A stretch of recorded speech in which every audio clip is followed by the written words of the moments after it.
आजकल नार्सिज्म एक ऐसा पर्सनालिटी ट्रेट है जो बढ़ते जा रहा है। Narcissism is a self absorbed behaviour. आप खुद के बारे में ही सोचते हैं, कोई फ़र्क नहीं पड़ता आपके आसपास के लोग परेशान हो रहे हैं आपके बिहेवियर से, बट आप वही करेंगे जो आपको ठीक लगता है। यूजुअली मेन में ये बिहेवियर ज़्यादा देखा जाता है, ऑल्दो वुमेन भी नार्सिस पर्सनालिटी डिसऑर्डर की शिकार होती हैं। वो सॉरी भी बोल रहा है लेकिन गलती आपकी है।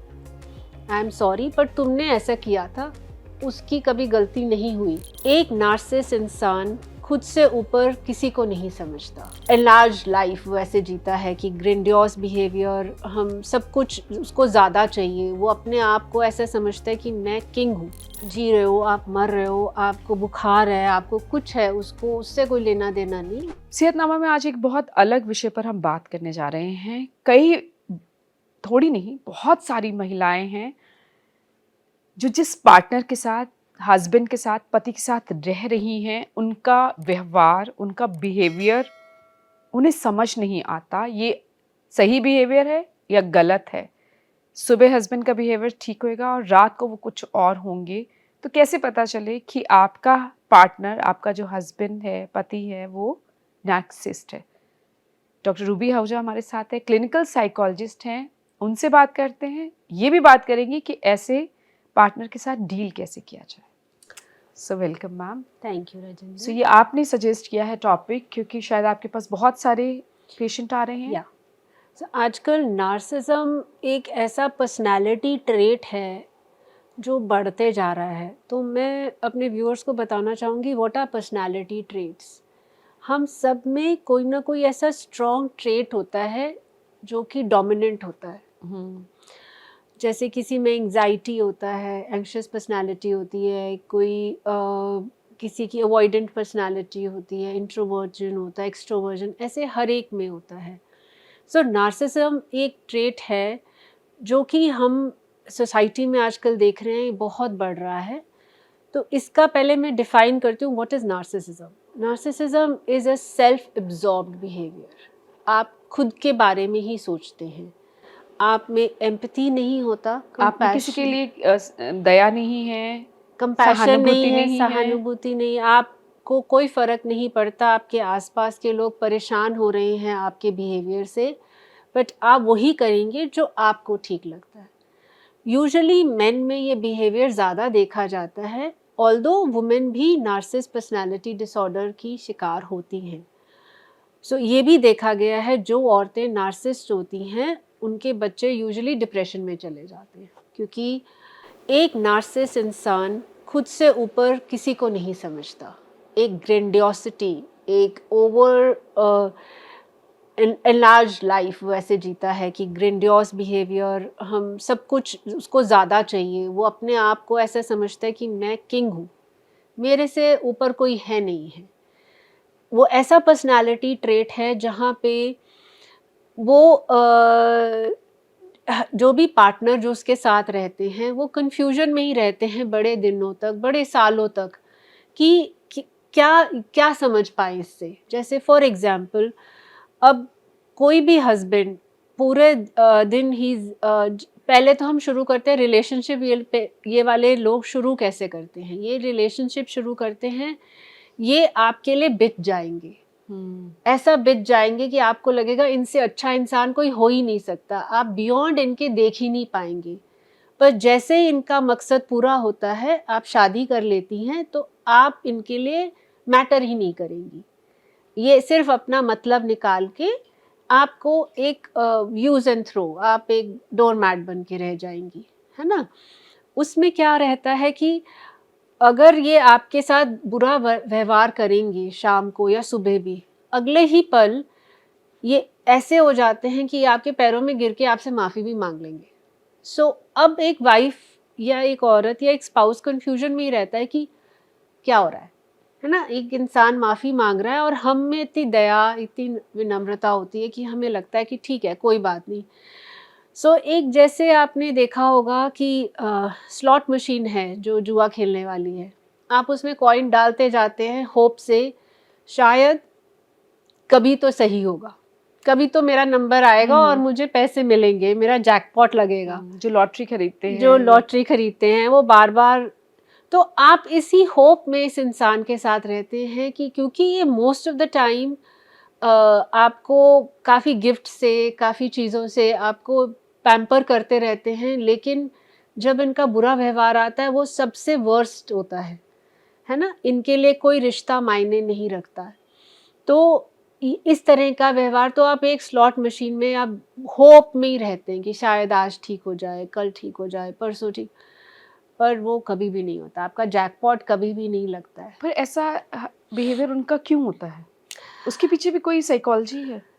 ये एक दो चीज़ें होती हैं नार्सिसिज्म, इधर इट इज़ जेनेटिक हाँ। और अच्छा, ये एनवायरमेंटल। जेनेटिक भी होता है? हाँ, अगर पेरेंट नार्सिसिस्ट है तो जेनेटिक होगा, और नहीं तो एनवायरमेंटल होता है। आजकल हम क्या कर रहे हैं पेरेंटिंग में, जो गलत कर रहे हैं हम डिले नहीं करें ग्रेटिफिकेशन, जो चाहिए वो अभी दे रहे हैं बच्चों को, है ना? तो बच्चों को लगता है कि रिवॉर्ड ओरिएंटेड है, डोपामीन हाई रहता है ना, इंस्टेंट डोपामीन बच्चों को मिलता है।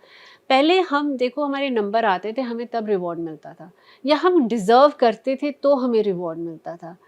अब तो रिवॉर्ड वैसे ही मिल रहा है बच्चों को, कोई कुछ काम नहीं करना, प्लस सोशल मीडिया रिवॉर्डिंग तो वैसे ही चल रहा है। सो क्या है, हमारी ब्रेन केमिस्ट्री थोड़ी सी हिल जाती है, हम इम्पल्सिव हो जाते हैं, हम इंस्टेंट चीज़ें चाहते हैं, हम वेट नहीं कर सकते कि चीज़ें हों। तो ये बिहेवियर बढ़ते बढ़ते बढ़ते इतना बढ़ जाता है कि फिर ये नार्सिसिज्म में ही आ जाता है कि हम सिर्फ अपने बारे में, मुझे जो चाहिए वो चाहिए, मुझे मिलना चाहिए। मुझे मिलना चाहिए। आप कुछ भी, आपको तकलीफ हो रही है, आपको अच्छा लग रहा है, आपको नहीं अच्छा लग रहा है, उनको कोई फ़र्क नहीं पड़ता। बस it is about me myself right. And larger than life जीना है, बड़ी चीज़ें करनी हैं, तो हमेशा उसी तरह चाहे वो लोन लेके लार्जर देन लाइफ जिएंगे, है ना? उनको बड़े कंपैरिजन है कि उसके पास है तो मेरे पास, और मेरे पास होना चाहिए। चाहे कई नार्सिसिस्ट लोग बहुत लोन उठा के भी ब्रांडेड कपड़े पहनते हैं क्योंकि उनको ग्रेंडियोस लाइफ चाहिए, उनको बड़ी लाइफ चाहिए, आलिशान आलीशान, चाहे शानदार जिंदगी। बिल्कुल।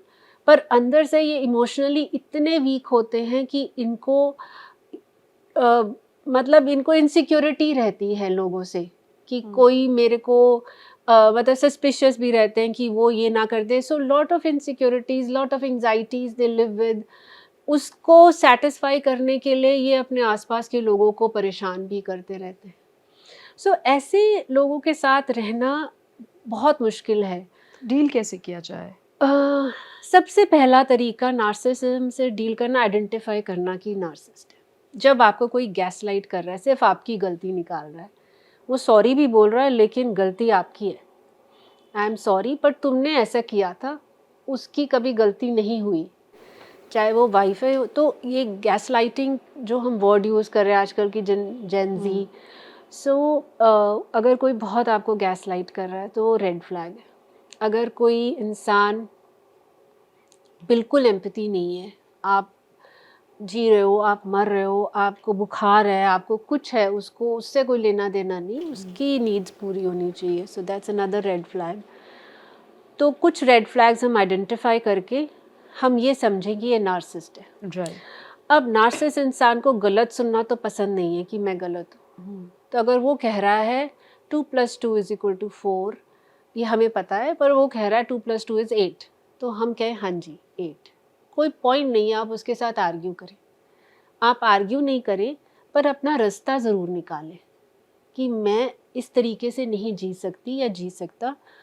तो आर्ग्यूमेंट में जब जाएंगी तो आप ही हारेंगी, तो पॉइंट नहीं है कोई आर्ग्यू करने। राइट। सो मेलो डाउन हो जाते हैं जब आर्ग्यूमेंट का एक इंसान जब आर्ग्यू करना ही नहीं चाह रहा तो फ्लेयर सामने वाले के पास कोई अब चॉइस नहीं है ना, हिट करने के लिए कुछ नहीं वजह है। नहीं है। आपको नीचा दिखाने का उसके पास कोई मौका ही नहीं रहेगा।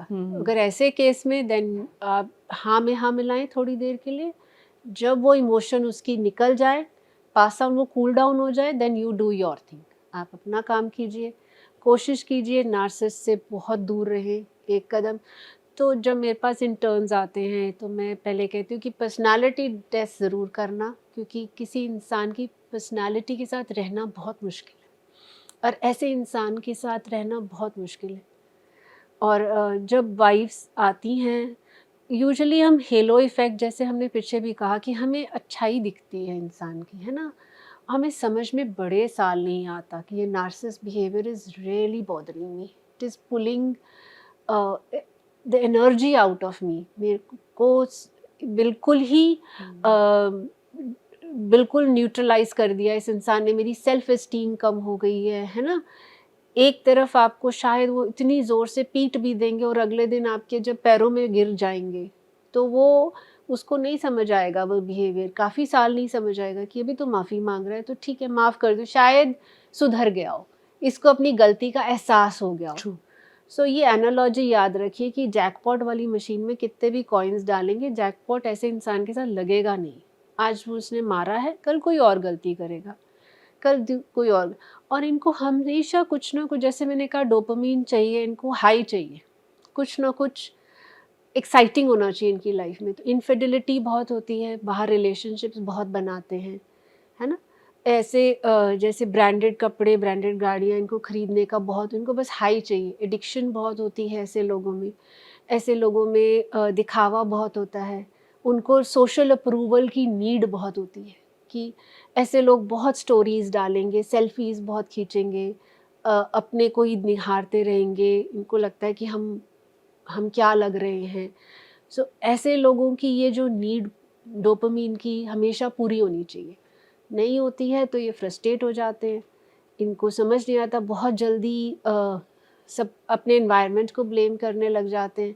तो इनकी गलती तो कभी भी नहीं होती, गलती बाहर होती है। कभी ये सुधरते हैं, ठीक होते हैं या नहीं?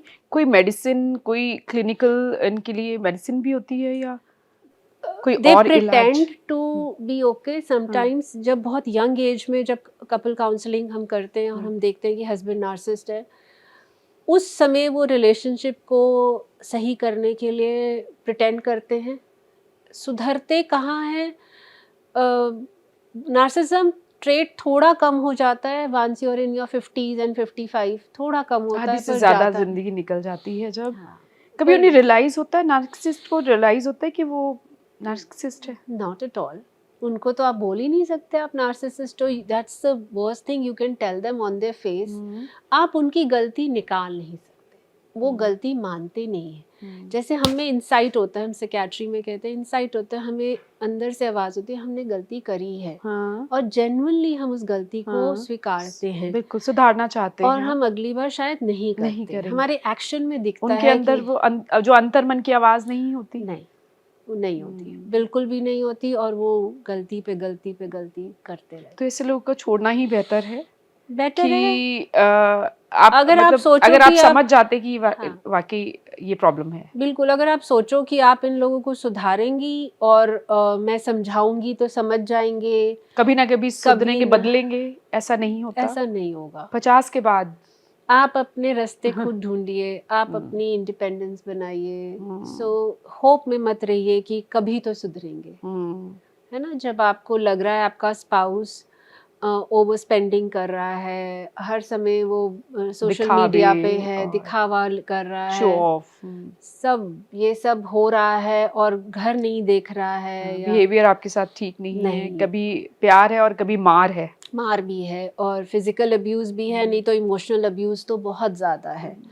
तो अगर ऐसा है तो बेटर अलर्ट। है इस रिलेशनशिप को पर अपने बच्चों को भी सिखाइए, पेरेंटिंग सही करिए, अपनी बच्चों को नार्सिसिस्ट मत बनाइए, सिर्फ खुद के बारे में सोचना देना सिखाइए, है ना? और इस होड़ में मत रहिए कि मेरा बच्चा ब्रांडेड फ़ोन लेगा, ब्रांडेड कपड़े पहनेगा, ब्रांडेड चीज़ें करेगा, सोशल मीडिया पे आ जाएगा बहुत जल्दी। अब तो आई थिंक गवर्नमेंट ने रूल निकाला है कि पेरेंट्स कंसेंट चाहिए 18 सोशल मीडिया पे आने, 18 से नीचे हैं तो ये अच्छा है, ये सोशल मीडिया ने नार्सिसिज्म को बढ़ावा ही दिया है क्योंकि सोशल अप्रूवल बहुत जल्दी आता है, बिल्कुल वैलिडेशन आप बहुत उन लोगों जल्दी, से मांग रहे हैं जिनको आप जानते भी नहीं हैं, और उस दुनिया वैलिडेशन से। इंस्टेंट आता है। आप सेल्फी हुँ, डालिए, आपको हाँ, लाइक्स इंस्टेंट हाँ, आएंगे, आप वो उस वैलिडेशन के पीछे हैं जिसके शायद कोई मायने होने ही नहीं चाहिए। और आप शॉर्ट टर्म मेमोरी है, लोग भूल भी जाते हैं और कोई वैलिडेशन का मतलब ही नहीं है और आप उसी चक्कर डिलेमा में में। जी रहे हैं। बिल्कुल, बिल्कुल।